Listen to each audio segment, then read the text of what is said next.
The Pioneer Institute has just come out with a new study on ways to make Boston a stronger competitor in the global economy. To tell us about some of the challenges and recommendations is the Institute's Executive Director, Jim Stergios. Thank you very much for being with us, Jim. It's good to be with you. Jim, I want to start with the widely perceived thing about Boston is that we are a global powerhouse already, and I guess maybe even more important, why is that? It's a great question. I mean, I think a lot of people, some recognize it, I think some don't recognize as much as they should. I mean, if you think about what is in our minds certainly a global powerhouse. Hong Kong, their GDP is about 20% smaller than ours. This is something that happened over a long period of time. People have studied this deeply. There's a sociologist named Saskia Sassen who took a real deep interest in this question of the rise of cities and what's going to connect them between impactful cities in one nation to other countries. And she looked at a variety of connective tissue. One of the things she looked at particularly was talent. And one other great sociologist, one of our locals, Daniel Bell, I think 50 years ago wrote that capital and jobs will absolutely flow toward those areas that are highly educated. And so what we want to do is step back and take a look at people who've studied this phenomenon of global cities. There are people like A.T. Kearney, a big consulting firm. Harvard Business School has done this. The Economist has done this. We kind of took I guess if people are familiar with the Real Clear Politics website and their polling, they say, well, we don't trust any polls. What we do is we take all the polls and we layer them on top of each other. We took that approach with the various rankings with the following purpose. We want to identify how Boston's doing overall, on average, of these different rankings. But the second thing and more important thing was this: if we try to distill from those various rankings, what are the key elements of making a city globally competitive, we wanted to do that. And what we found was absolutely talent development. Local talent development is really important. Part of that's also retention of talent that's coming to us from other countries. The second thing is healthcare. Third thing is transportation, with an asterisk that's kind of transportation and housing. And the fourth one is economics, but what I mean by this is economics that is innovative and can drive research and development, but a whole support system of consultancies, legal services, specialized services that support global companies. So those are things that we found in our initial kind of cut at the various rankings. Of course, one of the other things driving a report like this is maybe the sense that things out there are getting more competitive and Boston has to look out. What should Boston look out for exactly? That is a fantastic question. So if you're looking at the healthcare field, you look at Dallas and you look at Nashville, you look at a whole bunch of other folks who are trying to catch up really quickly. We have the fortunate position right now where our universities, our healthcare systems, the pharma industry have made us into an incredible powerhouse in that area. But what I'd say is, we want to make sure we do nothing to harm that industry, even as we undertake policy steps to make sure more and more people have access to pharmaceutical products. Both of which we have to do both, but you have to be very, very careful not to take away the profit motive from that industry so that, I'll give you one great example of the global economy at work and where we're globally competitive. We have probably the best life sciences sector in the world. What we've seen over the last 50 years here is an accumulation of investments from across the globe. We have some of the best researchers. Many of them come from across the globe. We want to keep that openness going in the face of attacks on openness to people coming internationally to work here. All of that has bundled together with Harvard Medical School and Bay State Medical out in Springfield, and it has led to the ability to identify and develop products in a time warp speed, so that now we have Moderna Therapeutics, a little company in Cambridge that manufactures its products in Norwood, and they are the first out of the box with a potential vaccine for COVID-19, which everyone is, rightfully fearful of. That's how this whole global economy works. So we have to pay attention not to harm those things where we have strengths. Another strength we don't want to harm is the financial services industry. It has underpinned a whole array of industries, whether it's from private equity or venture capital or the basic financial services we have in place here. It allows for a lot of investment in local companies. But there are a lot of other areas. I mean, transportation's one that we're familiar with. We talk about with some frequency, and that's not just the MBTA. That's also making sure that we look ahead and we think about Logan Airport. We have 50 destinations right now Do we need other ones? Are there specific ones we want to get into because that's a great place for us to connect to?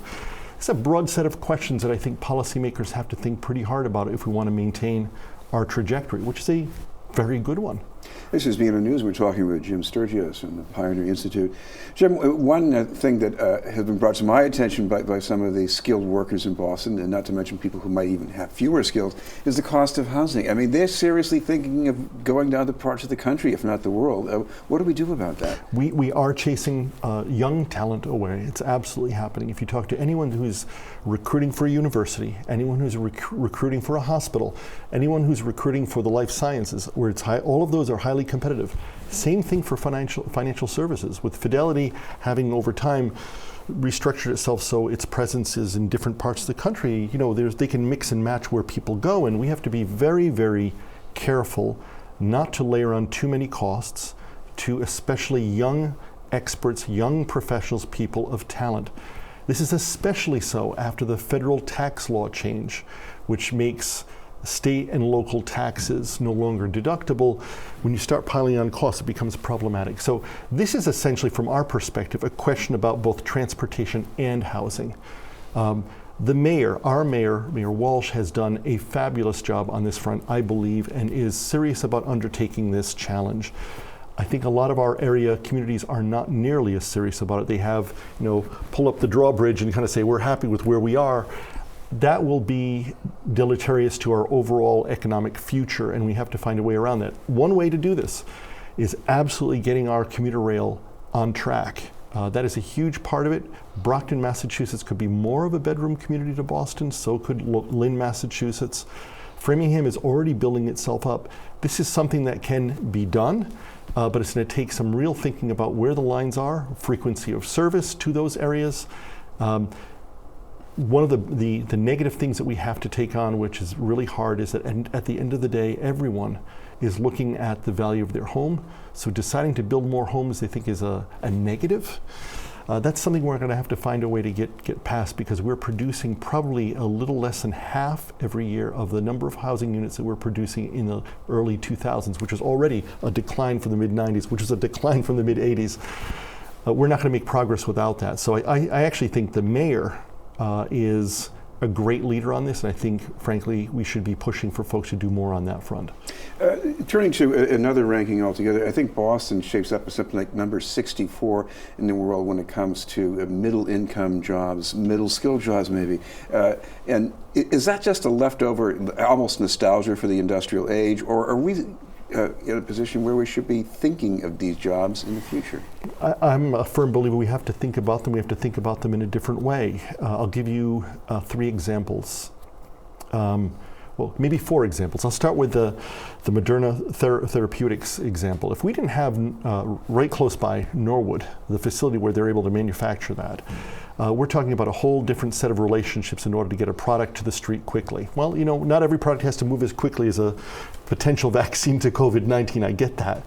But that is a really helpful sort of connection that we can have. The life sciences, we have seen huge growth in pure R&D over the past 20 years. We have seen an actual decline in manufacturing. That's something we should do something about by educating local officials on the potential dangers of doing light manufacturing of pharmaceuticals. There are a lot of communities that are just scared by it. Cambridge has perfected this. They're very good at it. They understand the industry. They understand the science behind the industry. They don't expect little green men to come out of the sewer pipes. That's a place of it where we have to do some education. But the 3 other quick examples are these. Springfield, Smith & Wesson, a number of armament manufacturers used to be out there. They've declined in their employment. The talent is still out there for precision metals. The state should have a policy around trying to attract as much as possible companies that need precision metalworks. Medical devices comes to mind. That's a great play for them. Worcester has a deep pool of employees who are skilled in precision plastics. It's a tradition in the city. We should do all the other things we want to do in Worcester, but we ought to look for opportunities to build on that skill set because we have it there. The same thing is true on marine technologies and marine related services in the South Coast. We should be thinking about our already existing specializations where we have talent and try to build clusters around that. And that's where state, policy can be really, really helpful. One other thing you look at in the report is quality of life. We have some good things that would attract people, but is there something you can think of that we ought to do better? Yeah, I'm on quality of life. I'm a great believer that transportation's number one, to be honest. I know it's not a cultural amenity. I mean, some people would like to have, all sorts of different museums. We have wonderful museums already. We should see them more often. We have great historic sites. People should go visit them more often. But I do believe, if you ask anyone today, what the biggest aggravation is for them, what makes them not want to go to work in the morning, it is transportation. So I'm a great believer that this is not just about the MBTA and the $10 billion backlog. It is thinking really smartly about how to increase service on commuter lines, how to use some of the inner lines, the commuter lines, almost as subway systems.